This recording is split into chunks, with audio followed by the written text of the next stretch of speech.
Thank you for joining us. I'm just going to go. My name is Fred Klemmer. I'm just going to introduce Laura and our other co-presenter, and then we'll get started. So thank you for joining us on our webinar. This is the Chronic Inflammation, a Vicious Cycle webinar presented by Laura Woodworth, our registered dietitian here at Heart of Wellness. I'm Fred Klemmer. I'm the founder of Heart of Wellness. Heart of Wellness is an interdisciplinary clinic located in Tumwater, Washington. We have 6 naturopathic physicians and a variety of other clinicians, including functional medicine practitioners, acupuncturists, physical therapists, massage therapists, and of course, our nutritionist. We are proud to welcome Laura Woodworth and our special guest, Dr. Morgan Schuster, a licensed naturopathic physician, to share their knowledge with you today.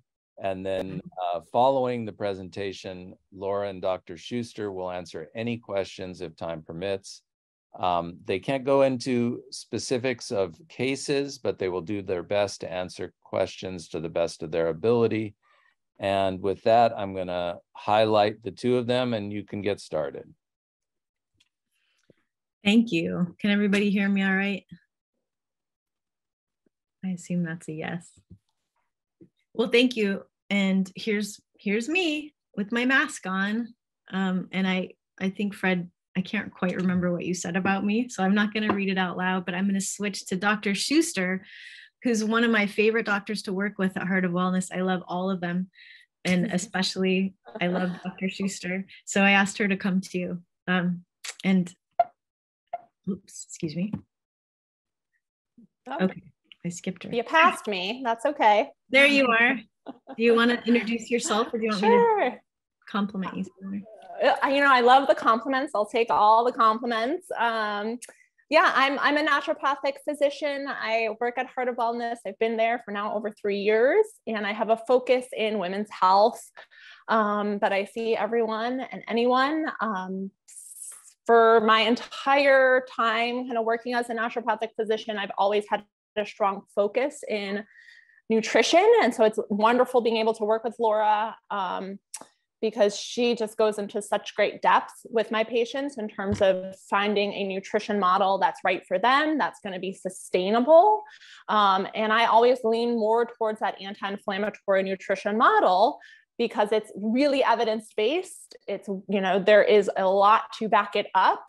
And as a result, you know, it is something that people can stick with for their entire life, really.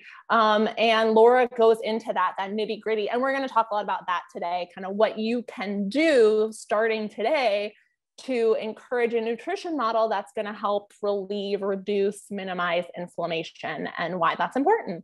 So, yeah. Good. It's an honor to have you here. And thank you, Fred. I also, like Dr. Schuster said, I really feel like it's important to focus on anti-inflammatory eating habits. But let's go into well, we also have this little disclaimer to make sure that you know that this is just general information that we're providing today and that we encourage you to come in and see us. And we also do 15-minute free 15-minute appointments. So if you're wondering if either Dr. Schuster or I is a good fit, you're welcome to make those appointments with us. And we'd love to get more in depth with you. So this stuff is general information to give you a hint. So if we get right into the inflammation, the title of this presentation is Inflammation, a Vicious Cycle. And really what we're talking about here is chronic inflammation. Acute inflammation is important, and so is chronic inflammation. But what happens is our body's trying to get into a state of homeostasis, and it's just not able to. And so things continue sort of rolling out of control in different directions, depending on how the imbalance started and what our bodies are like inside and outside. So yeah, we want to just talk about that. Do you have something to say too? Dr. Schuster? No, I was just going to reiterate, there's only so many things we can control in our life. And we do need inflammation. Inflammation serves a purpose. Inflammation is the immune system coming in and doing its job. But and that happens in an acute phase reaction. Like if you hurt yourself, you injure yourself, the immune system's going in, it's going to respond to that. But over time, if that inflammation doesn't resolve, it continues to fester and fester and fester, and it can lead to chronic health conditions. And so we'll talk about a little bit about that. But as Laura said, we're trying to control it. It's not my favorite word in the world, but it gives us the idea of what we're trying to do. We're trying to halt the progression, and we can do that through nutrition. Yeah. And so how do we know when we have chronic inflammation or inflammation? And we have listed here a few ways to tell. Acute especially would be redness, pain, heat, and swelling. And that could be happening on the inside and we might not realize it, or we might realize it because we have symptoms like IBS symptoms or joint pain. Mm-hmm. And some of the indicators of a more chronic inflammation that they're not directly signs, but like high blood pressure, high blood glucose that's continued over time. The accumulation of belly fat is another one that comes up. And then just all the inflammation-based disease. So why do we really care? I mean, if it is our body trying to find a balance of its own inflammation, then shouldn't we just let our bodies do what they do and kind of do what we feel like doing in the moment? And yeah, I mean, homeostasis is a great idea, but really what we find is that we need to support our body so that our body can heal. And sometimes we have habits or lifestyle things that cause our bodies to, or I'm sorry, that's not the right word, that make it so that our bodies aren't able to support themselves in the way they need to. So that's where Dr. Schuster and I come in with different ways of addressing inflammation and trying to strengthen our bodies to take it on. So this is a list of some of the things that definitely are all wrapped up with chronic inflammation. A lot of cardiovascular disease and so on.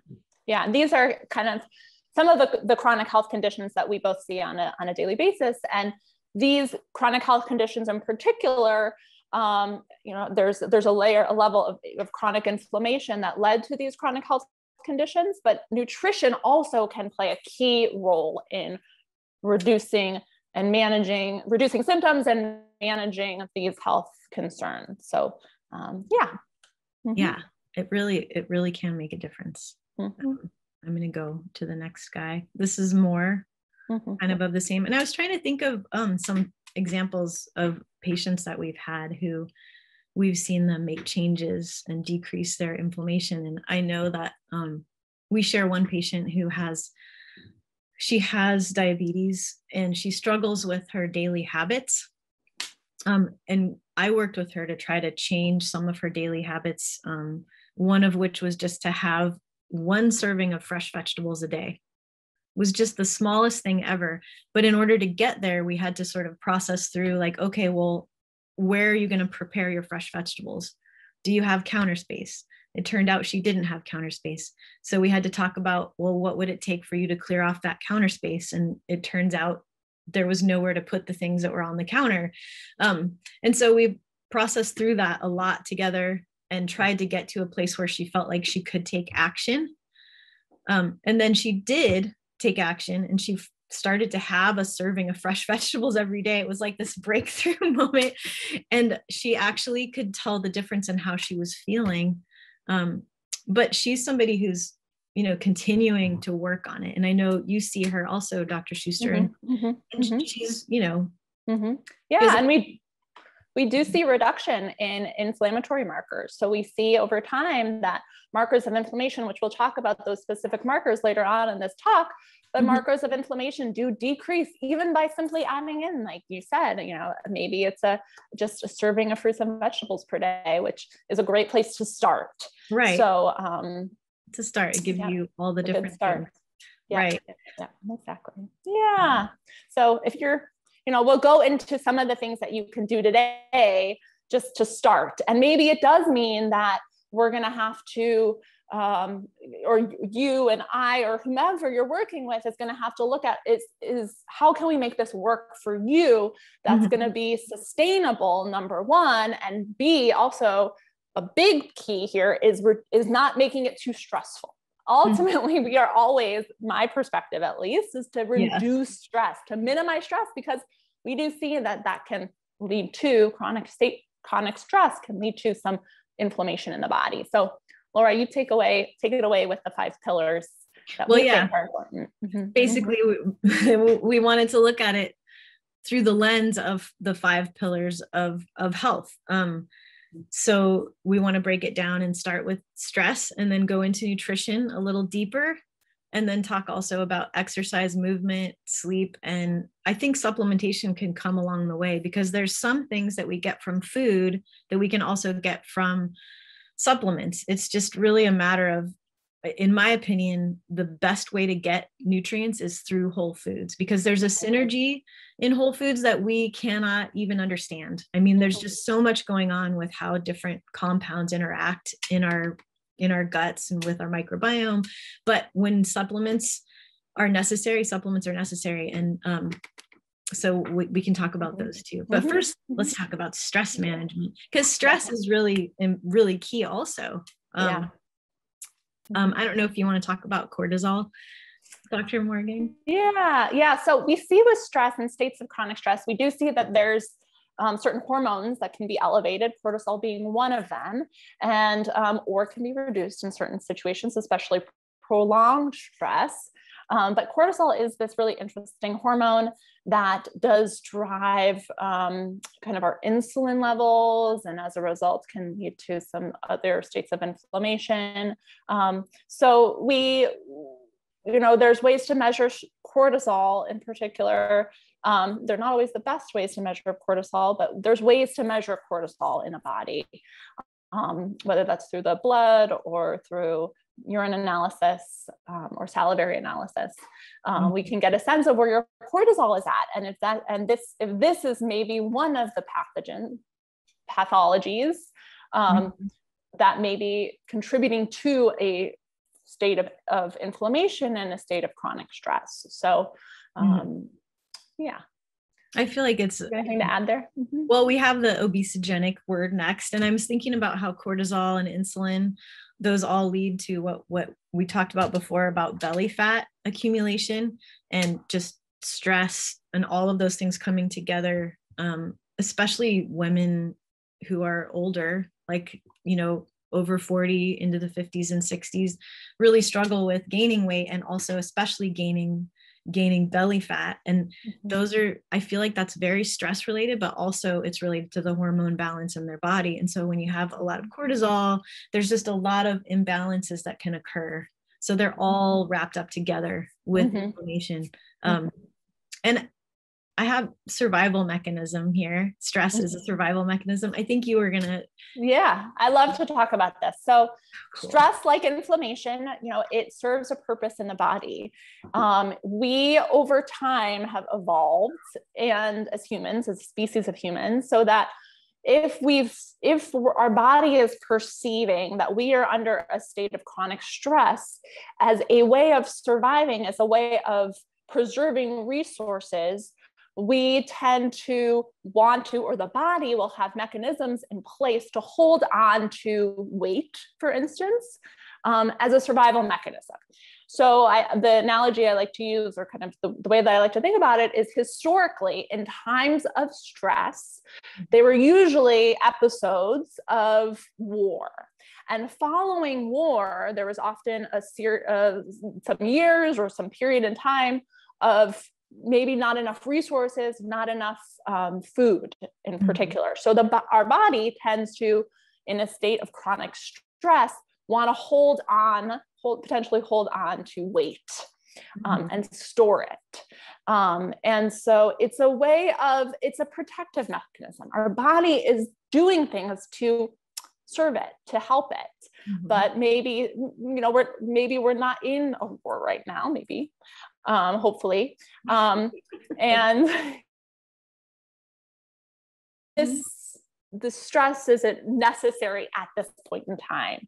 And we need to do things, stress management techniques, which we'll talk a little bit about, to help reduce the perceived stress on the body. Yeah. And that could even be stress, can be inflammation, it can be health conditions, it can be emotional things, it can be lack of sleep, it can be injury, any perceived stress on the body, which can be many different things. And then we usually sometimes we see it as a belly fat, because the adipose tissue has ways of kind of holding on to excess calories in particular. Right. And there's ways we can eat to reduce our stress also. Exactly. Yeah. And that's why nutrition is key to reducing chronic inflammation. And I put down a few things here that I wanted to make sure that we talked about a little bit. With meal timing, one of the ways that we can reduce stress on our bodies is by not eating in the evening or not eating at night, giving our bodies a chance to have a good stretch of time where there's no food to digest is really helpful in shifting the hormones from kind of the insulin pathway over to I just forgot the other hormone name, the one next to insulin. That's when you're hungry. The leptin? Not leptin. Ghrelin. Maybe. I bet Fred knows. You're gonna bring Fred into this. Probably knows. It's all right. I think we know what I'm talking about. So that's one thing with timing. And then another thing that both Dr. Schuster and I talk about a lot with patients is how important it is to have protein in the morning and to not have such a big load of carbohydrates first thing, but instead to have protein. It's like a great start to your day.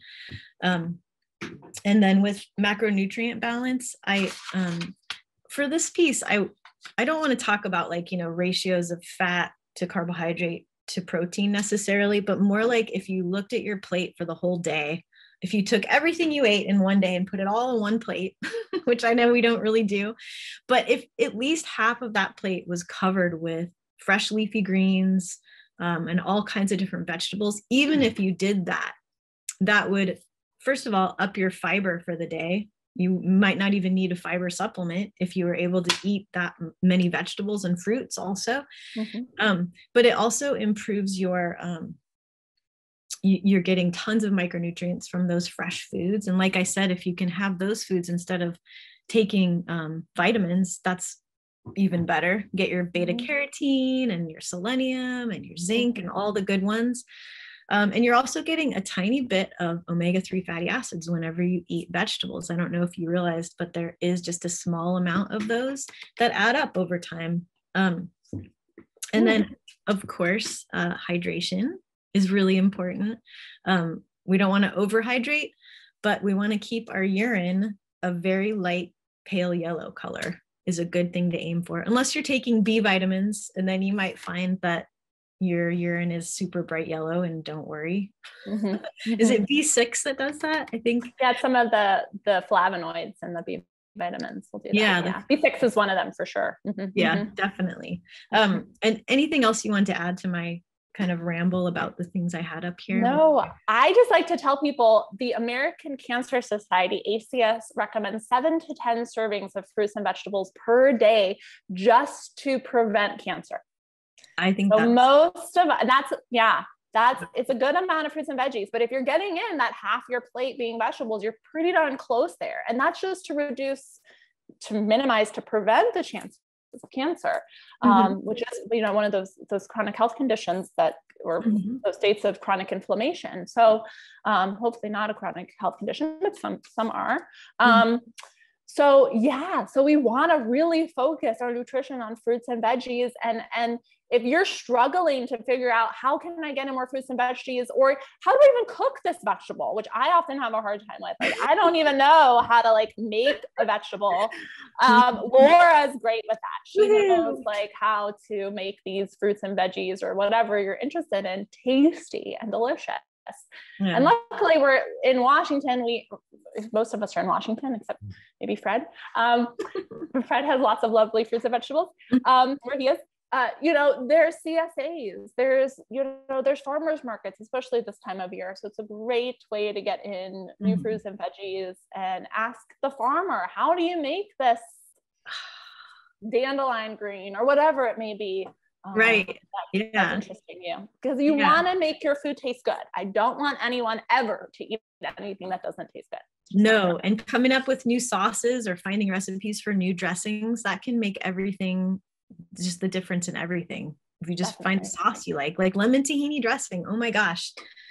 Having the good lemon tahini dressing, you could put that stuff on everything. And then of course, you want to be getting healthy fats also from, avocado like we have here, and not eating too much fatty red meats or preserved meats. Those are good things to avoid.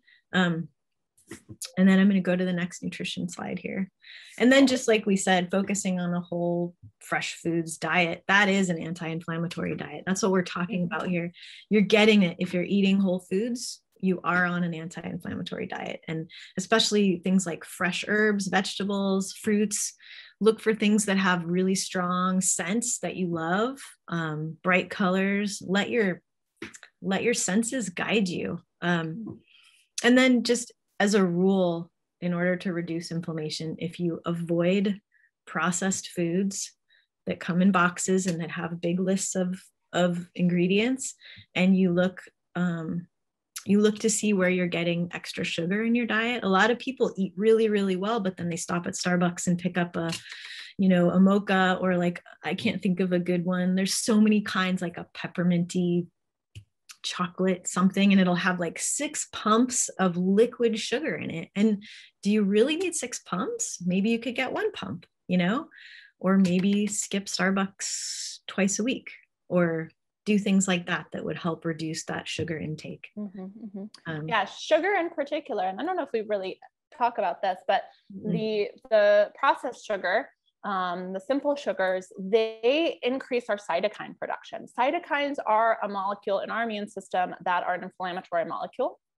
And so they directly increase those molecules. So the simple sugars, the processed sugars, the refined sugars, all same kind of thing, they will increase inflammation immediately. So, sometimes that's where I start. I was just trying to reduce the amount of simple sugars that we're getting in our nutrition, and they're hidden in things. So sometimes we have to look at labels and to get an understanding of where those sugary things may be.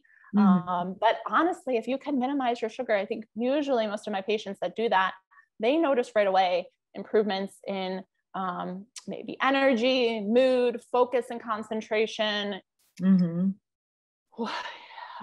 Weight for sure reduces pretty quickly. Pain, usually inflammation drops. So because the inflammation drops.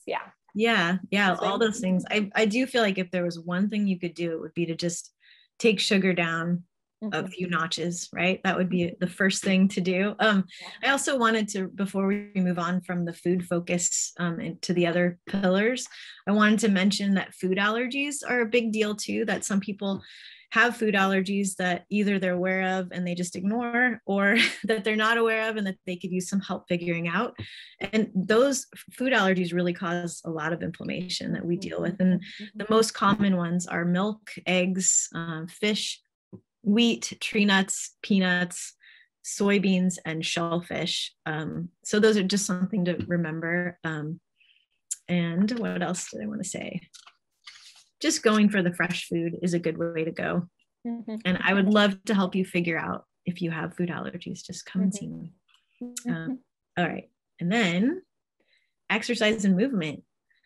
This is pretty important also. I feel like food, yes, is really key. And also it's important to find a way to move every day. And I don't mean moving to the point of stress, unless it's good stress. And I think we've even talked about the difference between good and bad stress in terms of how we frame it. But if you're already under tons of stress, like you're taking care of a kid who is, say you have a really like an autistic child who you have to restrain just to keep them safe. And you're doing that, you know, all the time. And then you're expected to go and work out really hard and do, you know, do really stressful, high cardio stuff. I don't think that's the best idea. It might be better for you to do something like calming yoga, strength training. So thinking about your balance of stress in your movement is important. Yeah. Yeah. And just kind of keeping the body moving. I mean, you want to listen to your body, and exercise can be a stress on the body, but it can be a good stress on the body depending on how you're doing it. And so like Laura said, you know, usually I try to aim to get in 20 to 30 minutes per day, or 150 minutes per week. And this comes from the American like cardiac group. I think that they've actually changed these guidelines a little bit just as of recently, and to try to get in a little bit more exercise. But I would say this is a minimum. This is what you're trying to get in per day. And it could be gentle movements. Yoga, yin yoga is lovely. Or it could be something a little bit more strenuous, like a hike, or you know, something along those lines. But keeping our body moving is key, and that's going to help to relieve a lot of inflammation. And clear your head and help with mood stabilization, just like eating less sugar will do. Let's go. And then the sleep. The sleep is really important, I find, for everyone. Just even with appetite and food cravings, I find that when patients haven't been getting enough sleep, they tend to crave sugar first thing in the morning. It's like their body's like, I need energy because I didn't rest. Your cortisol, I think your cortisol is a bit higher. Or right. Cortisol throughout the day is a little out of balance. So it's going to make you crave the quick energy source, which is glucose. You know, if you're going to go run a marathon, it's okay to maybe do some glucose, to do some sugar, because you need that immediate energy source. But most of us are not running marathons. I mean, I'm not, for sure. So, you know, it's not always something that's going to help sustain us throughout the day. Right. And sleeping is a time that our bodies take care of themselves. It's the homeostasis time, right? Our bodies balance out inflammation. So when we don't get enough every night, it accumulates, and our bodies aren't able to catch up and take care of business. And we have a lot of ideas about how to help you get better sleep. Both Dr. Schuster and I talk to patients about this a lot, because it's really important. Yeah, even just the movement, which we talked about before. Getting in some movement during the day will help with your sleep. Exercise is going to help with sleep. That has been studied, that is shown to be very effective. Encouraging more protein in your nutrition potentially can help you sleep better. You know, reducing the sugar can help to help you sleep better. So there are ways from a nutritional perspective, there's ways from a lifestyle perspective, there's ways, you know, other things that can be added in that can help you sleep better at night. It's key, super important. It is super key. All of them are key. So here's some ways to find out about chronic, if you have these things. These are labs that you would run. Yep. These are just some labs, you know, that may be indicated to evaluate for states of chronic inflammation. But we know there's chronic health conditions that we know are due to inflammation. So, but these markers can give us some information in terms of one's inflammatory state and how to then tailor the treatment to help with some of these lab values if they're abnormal. And this is helpful for me too, because then when I have a patient come to see me, I can see where and how much inflammation they have according to these labs and according to how they feel. And we can make goals together. You know, let's try to get your A1C down. Like, what can we do to do that? And let's meet up again. So they're really helpful for all of us. Yeah. One of my tricks, and one of your tricks, I think too, that you talk to patients about, especially in regards to A1C, you can reduce your A1C pretty significantly just by walking 10 minutes after a meal. So A1C is a marker of one's blood glucose levels and how it's trending over 120 days. So it can be a marker of diabetes or pre-diabetes. So just moving, just walking 10 minutes 3 times a day, 30 minutes a day, that's going to reduce one's A1C significantly. So yeah. Yeah, it's amazing that just something so simple could make such a difference, but it really does. And some people even more than others. It's just different with everybody. Exactly. So some of the ways I approach working with people, and I think you do too, is I just try to find goals that are going to fit in their already daily cycle of living. And here's some examples of goals that I've set with other people. Sometimes people get into the pattern where they don't eat anything all day, or they'll have like a banana and a cup of coffee with a lot of creamer. And I put quotes around it because it's like the creamer that's pre-made in the bottle and it's full of sugar. I can't remember the brand name of it, but a lot of people call that creamer now. And I'm thinking that's not creamer, that's like sugar milk, but it goes in there. Sorry, I don't mean to be judgy. we eat what we eat. I apologize. But one of the things that we talk about a lot is having that protein earlier in the day, and then having a bigger meal, like at lunchtime, having tons of vegetables at lunch. And what people find is that their cravings and their hunger later on in the day, like at 4 or 5 or 6 p.m., they don't feel so controlled by those cravings, and they're able to eat, they're able to make healthier choices for that later meal. And just that one thing can really shift somebody's perspective on how much control they have over what they crave, first of all, because they're planning ahead. But anyway, here's some other examples. Trying to stop eating a little earlier, and then the Starbucks have 1 pump instead of 4. And then on the other side, I tried to put some ideas, and I know they're silly, but I feel like they actually work. If there's something that you really enjoy for just a second, it gives you that little endorphin rush, like doing your little dance, like go in the bathroom and do your little dance for yourself, or like just sit and just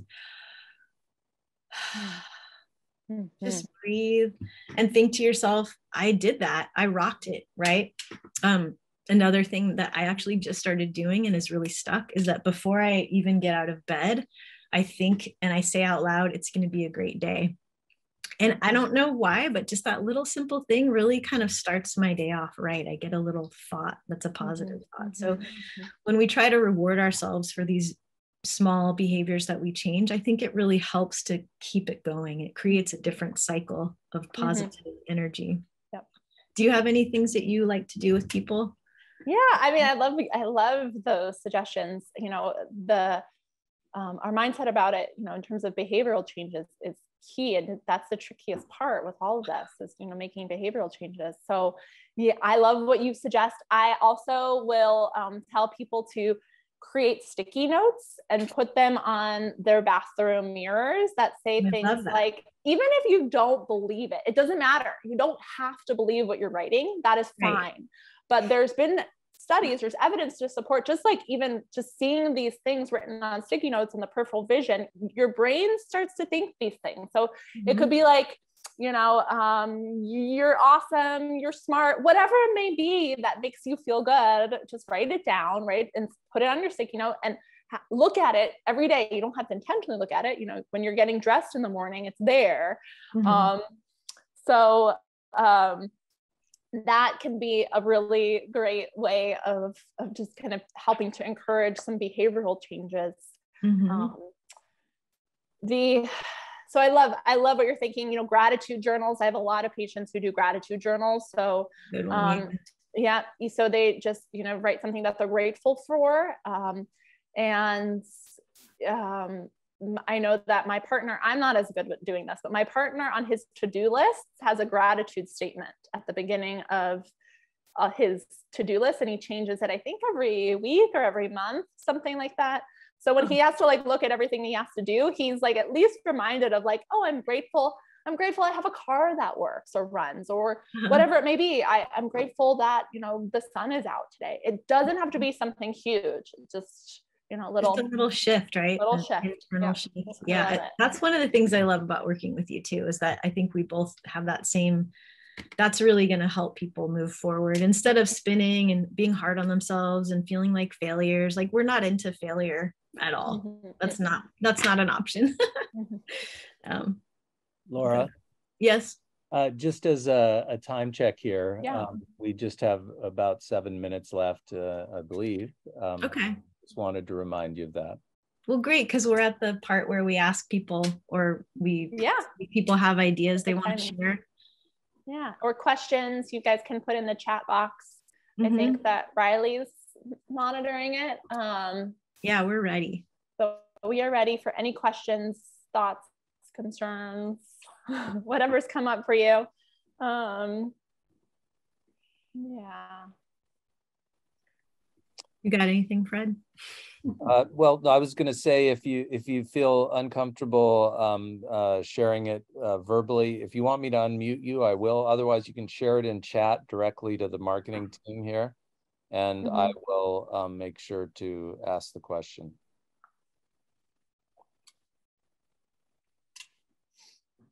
I would say, while we're waiting, that there is if you go to the Heart of Wellness website and sign up for a 10-day email on how to stay healthy in terms of immune resilience, there's a lot of similar suggestions in that 10-day email series that you'll find there. That's a great series. Slightly different focus, yeah. Yeah. Laura, do you have like a favorite food that you that you think is just like this awesome food that helps to reduce inflammation? Do you have like 1 or 2 or 3 or 5? Well, I'm kind of stuck right now on, so I know as a dietitian that what happens when you boil spinach, right? I just want to put that out there. You're losing a lot of the water soluble vitamins, but I don't eat a lot of spinach when it's raw, because I'll just eat a salad. But if I boil a big heap of it, I sound like I'm from the South, take a big heap of spinach and boil it up.